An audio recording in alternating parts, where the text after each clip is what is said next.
Hello and welcome back to the Deep Dive. Today we are going to do something a little different. Yeah. Usually we're dissecting the latest productivity frameworks or, looking at tech trends that are moving at the speed of light. hmm But today we are intentionally looking at the brakes, or perhaps more accurately, the idle engine. It is a distinct shift in pace, but it's a necessary one. We spend so much time talking about how to accelerate, we rarely talk about the physics of the wait. Exactly. We are digging into a very specific narrative from the Devi Bhagavatam, specifically a story called When the Silence Finally Moved. Right. And just to set the stage for you listening, hmm this isn't a how-to guide for getting what you want faster. It is a philosophical look at why things happen when they happen, and not a moment before. It really gets at that universal frustration we all feel. You know, the one where you feel like you're doing everything right, you're pushing, you're striving. But the door just stays shut. It just stays shut. And then, one random Tuesday, it swings open. Why? Why then? That is the central question. Why now? Why does a situation shift today when it was completely stagnant yesterday? The source material we're working with calls this concept the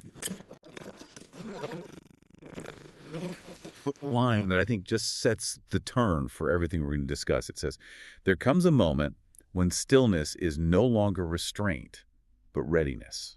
That distinction right there is the entire ballgame. Restraint versus readiness. I think we need to unpack that immediately. Because restraint is a word that, well, it carries a lot of negative baggage. It feels like a punishment. It feels like I'm being held back against my will. Restraint is external, right? It's a wall. It's you cannot go. But readiness is internal. It's a potential energy. Okay. Think of an archer pulling back a bowstring. To an observer, that arrow is perfectly still. It isn't moving. But would you call that restraint? No, of course not. No, it's the accumulation of power. The stillness is actually the most active part of the shot. If they let go too soon, the arrow just flops. Too long, the arm shakes. Readiness is that split second of perfect tension just before the release. So our mission today is to explore that split second, Mm-hmm. to understand the transition from nothing is happening to everything is happening. And the key, according to the text, is that this shift doesn't happen through force. It happens through permission, Permission. which is a much harder concept for the modern mind to grasp than simple cause and effect. Cause and effect is mechanical. I push the button, the light turns on. Permission is. It's almost ecological. It's about the environment agreeing with you. Before we get to the permission part, which I really want to dig into, the source material lays out the before state. It gives us a recipe, essentially. It says there are 4 specific ingredients required to reach this threshold. And looking at this list, I have to say it's not exactly the fun, high dopamine list we're used to. No, it is certainly not a list of hacks. The list is waiting, endurance, doubt, and inner alignment. Now, waiting and endurance, okay, I get those. Inner alignment, sure, that sounds like a standard mindfulness goal. Right. But doubt, that one really stuck out to me. Why is doubt a prerequisite for divine readiness? Usually we're told to just banish doubt. We're told to believe in ourselves blindly. That is the common narrative, yes. Never question, just manifest. But the Devi Bhagavatam is taking a much more sophisticated, maybe a more realistic view here. Okay, how so? Well, think about engineering. If you are building a bridge that needs to carry heavy traffic, do you want to just believe it will hold? Or do you want to stress test it? You stress test it, you put weight on it, you look for the cracks. Exactly. Doubt is the stress test. The text suggests that certainty without doubt is often just arrogance or naivety. If you haven't questioned the path, you haven't actually chosen it. You're just blindly walking it. So doubt checks the structural integrity of your container before the universe pours anything real into it. That's a great way to put it. So that period where you're second-guessing yourself, where you're thinking, is this ever going to work? Am I crazy for doing this? Yeah. That isn't a sign that you're failing. No, it's a sign that the tempering process is working. Steel has to be heated and cooled, heated and cooled. That's the doubt cycle. It ensures that when the readiness finally comes, your conviction is real. It's not just a fleeting emotion. It's solid. It's solid. Then we have endurance. And I want to be careful here because the text makes a distinction. This is not passive waiting. This isn't sitting on the couch scrolling your phone waiting for an email. Right. The source describes endurance as an active vigil. It's the difference between waiting for a bus and holding a yoga pose. Okay, yeah. Both involve staying in one place, but one is low energy and the other is high engagement. You are holding the space, you are maintaining the frequency. It's actually exhausting work. So you've done the waiting, you're enduring the vigil, you've stress-tested yourself with doubt, and you've aligned. Then, according to the narrative, the universe reaches this threshold. And here is where the text just subverts our cinematic expectations. It says, this threshold is not the moment of sudden drama. Which goes against almost every movie script we've ever seen. We want the thunderclap. We want the montage music to swell. We want the door to be kicked down. Yes. But the source uses a very specific, very quiet word for this moment. It says, it is the moment of permission. Permission. Permission. It is such a loaded word. It implies a shift in power dynamics, doesn't it? If I have to wait for permission, am I not in control?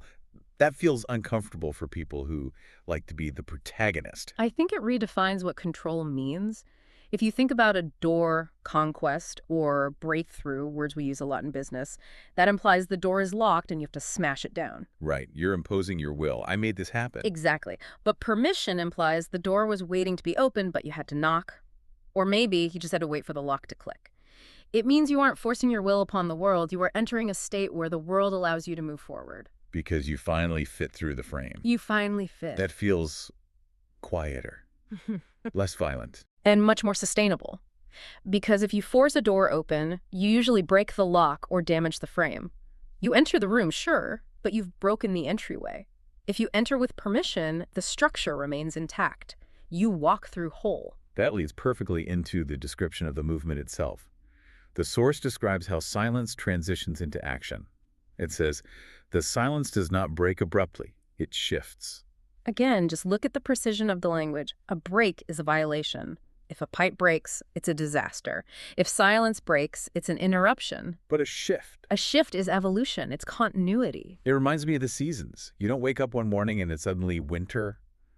I mean, maybe where we live it feels like that sometimes, but technically it's a gradient. Right. The light changes, the air changes, and then suddenly you realize you're in a new season. It wasn't an event, it was a process. Exactly. And the source points out something even more fascinating about this shift. It's not just the environment that changes. It's the person waiting. The text says, those who had waited are no longer the same as when they first called. This is the part that really resonated with me. It describes the internal state of the person who is finally ready. It says, urgency has fallen away. Certainty has matured. And this is the paradox of readiness. And honestly, it is the hardest pill to swallow. It really is.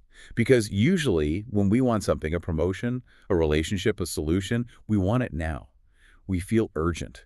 We feel like if we don't get it today, the world will end. We are vibrating with need. And the source is saying that vibration, that frantic urgency, that is the signal that you are not ready. Precisely. But why? Why is urgency a disqualifier? I thought urgency showed how much I cared. Urgency is almost always rooted in fear. Fear that you'll miss out. Fear that you aren't enough without this thing. Fear of the silence. When you approach a situation with urgency, you are grasping. You're trying to consume the result. So urgency falling away means what?